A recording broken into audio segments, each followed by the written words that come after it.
ANC in KZN has this morning confirmed that former eThekwini Mayor Zandile Gumede has withdrawn her resignation. It's believed that Gumede went to the ANC's headquarters to appeal the decision to remove her from office. We're joined now by our reporter and our KZN Bureau Chief, Ziyanda Ngcobo, live from Durban. Ziyanda, good morning. Why is the ANC in KZN not acknowledging the splits within the party over this issue? And is it confirmed that the swearing in of the new mayors will be going ahead today after being postponed yesterday?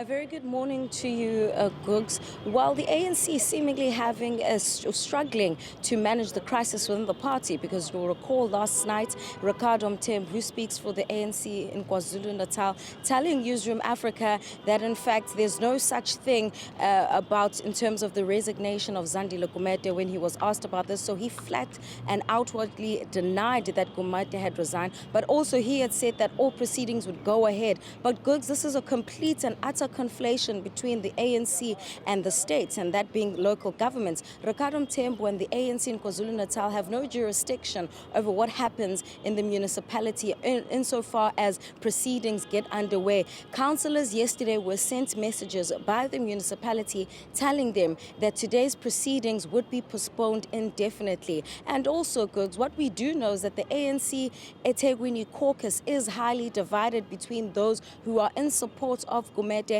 and those who are seemingly being led by one councillor, Thabani Nyawose, who forms part of this newly developed body called the RRU, Renew, Rebuild and Unite the ANC. This is also a new grouping or faction. They deny that they're a faction, though, that has been formed to actually say they want to take back the eThekwini region and take it back to its glory.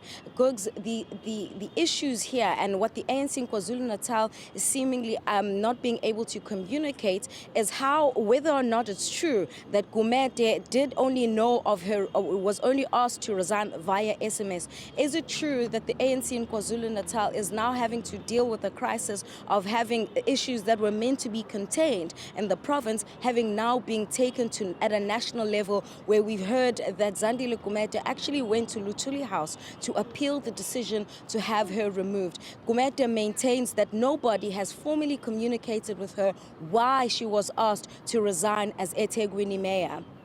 And I mean, this speaks to, as you were saying, a conflation of party and state.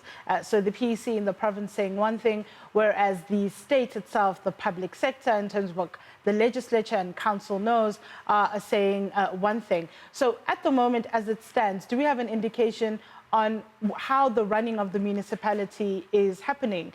The former mayor is still the former mayor until the decision is rescinded.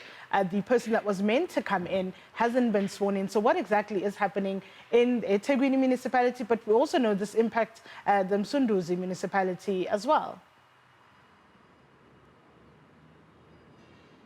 Well, the Msunduzi municipality will have its election of office bearers taking place this afternoon at the legislature in Pietermaritzburg. But in terms of eThekwini, once again, Googs, the municipality is in limbo. It's without leadership. You'll recall that on the 20th of August, opposition party councillors actually walked out of a sitting when the ANC actually didn't have any names to put forward. Now there were actually names to put forward. Now there was a candidate to become mayor in the form of Ngcobo. But as I've mentioned, Googs, the eThekwini ANC caucus is highly divided. They didn't seem to have the numbers to back the election of Kaunda because, of course, there is defiance allegedly by Zandile Gumede supporters who were actually threatening not to vote for the decision or the candidate selected by the party. So once again, the municipality is without leadership at this stage. We don't know whether or not opposition parties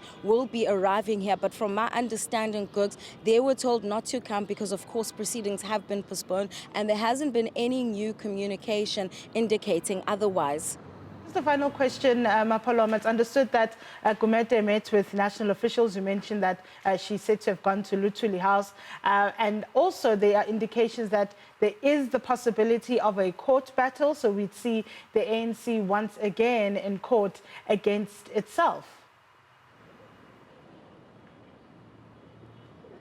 That's right, Googs. You see, I think it's important to place what happened yesterday into the much larger context. You'll remember that when Zandile Gumede was asked to take a special leave, which was 30-day special leave, this was in light of the case that she is currently facing at the Special Commercial Crimes Court of corruption, fraud and racketeering. However, Gumede has always maintained that these charges are meaningless. And Googs, if you look at the nature of the charges against her, she hasn't at this stage of the investigation been found to have personally benefited from that Durban solid waste tender. What Gumede is being charged with is having undue influence over the awarding of that tender. And so she is maintaining that this is meaningless. She hasn't done anything wrong. And this is actually fueling what many of her supporters are saying, no mama, what has she done? Because after she was placed on that special leave, the ANC, again conflating the issues of party and state, asked her to extend her leave, but because she was a mayor, she had submitted her leave to the council, not to the ANC. They then extended her leave, and then when they came back to ask her to resign, they used a different meaning or different reason rather for her to actually step aside, saying that the electoral outcome of the ANC, especially in eThekwini, has actually gone down. They've also cited the Auditor General's report and the finances of the municipality. But Gumede's arguments and that of her supporters is that if she was a deployee of the ANC in the eThekwini Metro, where was the monitoring and evaluation mechanisms of the ANC? Why do they all of a sudden want to fire her immediately? Because they've never expressed any dissatisfaction with her performance in the municipality. And these are the main reasons that Gumede is said to have given to the national officials at Luthuli House when she has asked for the appeal of this decision to ask her to step aside. As well, there's also the issue of which part of the ANC constitution has the ANC in Kwa-Zulu Natal used to have Gumede removed. And what we also believe and understand, Googs, is that, and what we've seen rather, is that it seems that Gumede is getting a lot of support, not only from some here in Kwa-Zulu Natal, but at a national level. You'll remember that ANC Women's League President Batabile Dlamini was in the province soon after she was asked to step aside. So certainly political limbo in terms of the ANC in Kwa-Zulu Natal, but also for the municipality, it is a leaderless metro at this stage. Mashia Matle, that's where we have to leave it. That's our Ziyanda Ngcobo coming to us live from Durban in KZN.